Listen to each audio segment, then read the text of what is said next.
In this video, I'm going to talk about the one visual effect that I simply cannot live without when producing my sports videos. I'm going to show you how to do it, which is very easy. I'm also going to explain when you should be using it, and I'm even going to export what we've done today as a preset and put it in a link in the description so that you guys can download it for free.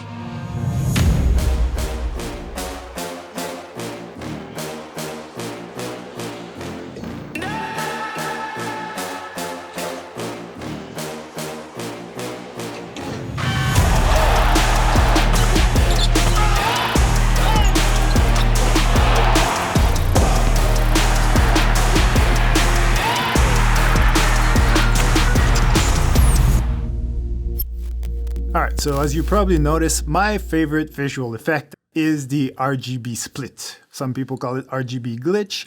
It's basically RGB stands for yellow. RGB stands for red, green, and blue. And basically you take these three channels and you move around a bit, and it allows you to create this sort of glitchy kind of look, which I like.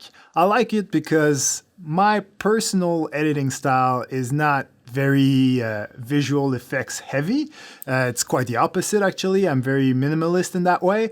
And when I use visual effects, it's not so much to impress people with my After Effects skills, but much more so about enhancing an action in my video or just making a transition appear a bit more seamless.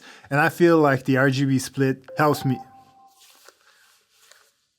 And I feel like the RGB split really helps me achieve that. But that being said, it doesn't mean that I don't appreciate a good VFX-heavy video. For example, recently someone posted in our sports videography community on Facebook an amazing clip that was just fire. It looks just VFX from beginning to end. Very impressive stuff, highly skilled editor, but for me, it's just not what I enjoy doing. Don't get me wrong, I enjoy the end result, I just don't enjoy the process.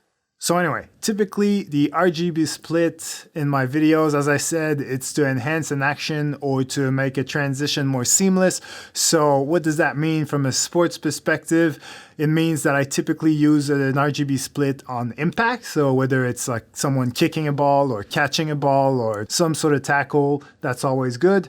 Or it's over a transition, which is typically a jump cut. So if I don't want a jump cut to look too much like a jump cut, I'll put an RGB split on top of it and it will sort of, sexy it up a little. So anyway, without further ado, let's get into Premiere Pro where I can show you exactly how to do this in a few easy steps. Really, y'all don't know this, y'all in danger, I'm a threat. I'm a gamble with your life, cause you know that it's a bet. It's a bet. You know I ain't letting up, my foot is on your neck.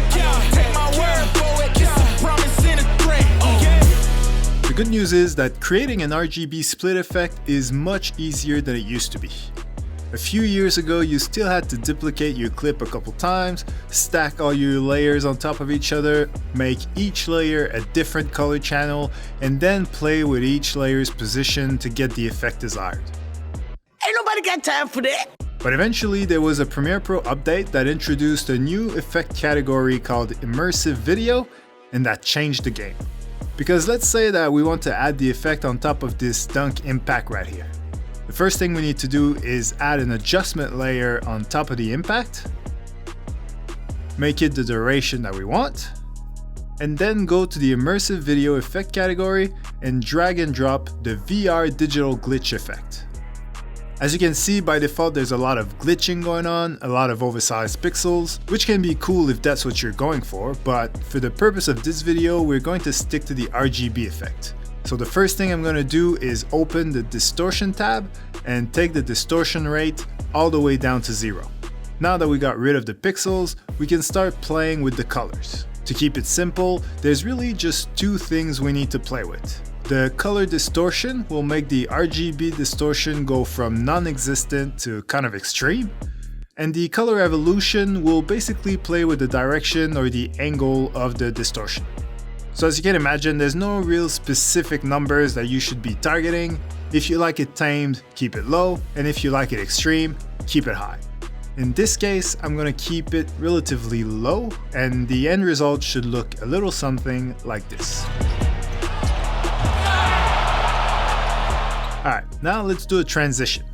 What I'm going to do is try to remove the part where the pass almost gets intercepted to try to make the overall play look a bit more slick.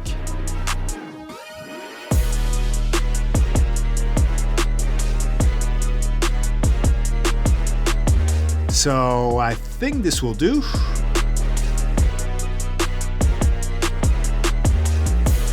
Right now the jump cut is kind of awkward and lets everybody know that we're missing something, but once we add the RGB split, it should look much better. So again, I'm going to put an adjustment layer on top, add the VR digital glitch effect, and take the distortion rate down to 0. Once I've done that, I'm going to use the razor tool to cut the adjustment layer exactly where the cut is in the footage, and I'm going to adjust both sides of the cut differently.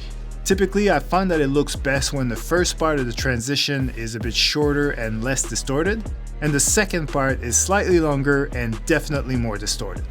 So in this case, I'm going to bring the color distortion of the first part slightly up to say 75, and in the second part, I'm going to go all the way up to 100 and also play with the color evolution.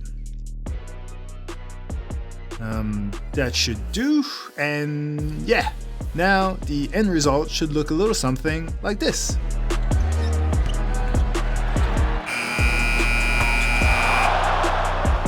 As I mentioned at the beginning, I will export the two effects we just created as a Premiere Pro project. So if you're a Premiere Pro user yourself and you already forgot the steps that we just went through, well, just download the link below and open the project. Everything will be there for you to use as you may please for $0.